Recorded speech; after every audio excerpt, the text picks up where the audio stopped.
Olá, bem-vindos a mais uma exploração aqui conosco. Hoje a gente vai mergulhar numas anotações de sermão com um tema, olha, bem provocador. Nunca se defenda, deixe Deus lutar por você. A ideia central é essa: confiar na defesa que vem de Deus, em vez da gente se desgastar tentando se defender o tempo todo. O ponto de partida que o material traz é lá de Êxodo 23, 22. É uma promessa antiga, né? Deus dizendo que seria inimigo dos inimigos do povo dele. Mas tá, o que isso significa hoje? Na prática, nas nossas tensões do dia a dia. Então, nossa missão aqui é tentar desempacotar um pouco esse princípio, principalmente naquelas áreas que pegam, sabe? Reputação, nosso trabalho. E fica a pergunta, né?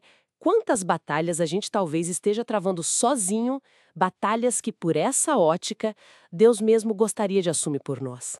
E esse tema toca num ponto bem sensível hoje, né? Com essa exposição toda de rede social, julgamento rápido, a pressão para defender a própria imagem, para, tipo assim, controlar a narrativa sobre quem a gente é enorme. Então, essa ideia de entregar a defesa, nossa, soa quase como, sei lá, contraintuitivo no mundo de hoje. Exatamente. E as anotações batem nessa tecla. As duas frentes onde a gente mais luta são o nosso serviço, o valor do que a gente faz, e a nossa reputação. O que os outros pensam, né? E tentar controlar o que os outros pensam, nossa, pode ser exaustivo E demais. muitas vezes é inútil, né? O material usa uma imagem ótima para isso. Tentar rastrear um boato, uma calúnia, e eu achei ótima essa comparação. Tentar achar o passarinho depois de encontrar uma pena solta no gramado. É uma busca que só gasta energia, né? Totalmente. Quem nunca, né? Gastou uma energia danada tentando achar a origem de uma fofoca. E para ilustrar essa ideia mais radical de não se defender, as notas contam a história de um tal Henri Suso. Ele é descrito como um místico alemão lá do século XIV, e ele buscava Deus, mas claro, virou alvo de calúnias, e pesadas parece, atacando o caráter dele. E aí que vem o ponto-chave da história, pelo menos como está relatado ali.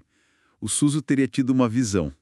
Uma visão de um cachorro rasgando um trapo velho, sujo.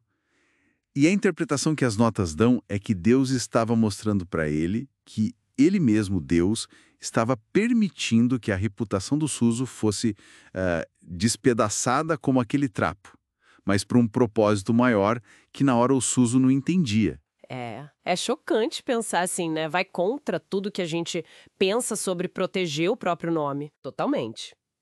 Mas a história continua. Diz que, no fim das contas, quem acusava ele ficou confuso ou desacreditado, e a posição do Suso acabou sendo, de alguma forma, vindicada, até exaltada. É um exemplo bem forte, quase extremo, de como essa não defesa pode funcionar de um jeito inesperado, sabe? Abrindo espaço para outro tipo de intervenção. E o fascinante é como essa história, mesmo sendo antiga, se conecta direto com várias promessas bíblicas, que as anotações também destacam. Tem Isaías 54:17, né? Toda arma forjada contra ti não prosperará. É uma promessa bem forte de proteção. Sim, e também Êxodo 14:14, aquele versículo bem conhecido nesse contexto. O Senhor lutará por vocês, então somente acalmem-se. A ideia aqui é de uma confiança tão profunda que permite a gente ficar quieto, não por medo, mas por esperar a ação de Deus, né? Exatamente. E o modelo máximo disso, como as notas apontam, é o próprio Jesus Cristo. Citam 1 Pedro 2,23, quando insultado, não revidava, quando sofria, não fazia ameaças, mas entregava-se àquele que julga com justiça. Se a gente pensar no julgamento, na crucificação, Jesus tinha todo o poder para se defender ali, né? Para calar todo mundo, para evitar a cruz. Mas ele escolheu não usar esse poder para se defender. Ele confiou totalmente no Pai. É o exemplo máximo de entrega mesmo. Essa confiança total é inspiradora, não tem dúvida. Mas aí vem a questão prática, que eu imagino que muita gente pense. Isso quer dizer, então, que a gente nunca deve se posicionar, nunca esclarecer um mal-entendido, ficar totalmente passivo diante de injustiça? É um ponto-chave e as anotações entram nisso. Eles chamam de considerações equilibradas. O princípio não é uma regra cega, tipo assim, nunca faça nada. Reconhece que a gente tem responsabilidades. Tem horas que esclarecer um fato é necessário, é o certo a fazer. Não por ego ferido, mas pela verdade, né? E outro ponto que levantam, Às vezes, a nossa defesa não é só sobre nós. É sobre proteger outros que dependem da gente. Família, equipe, comunidade. Nesses casos, o silêncio pode não ser a melhor resposta. Entende? Entendi. Então não é uma fórmula mágica de nunca fale.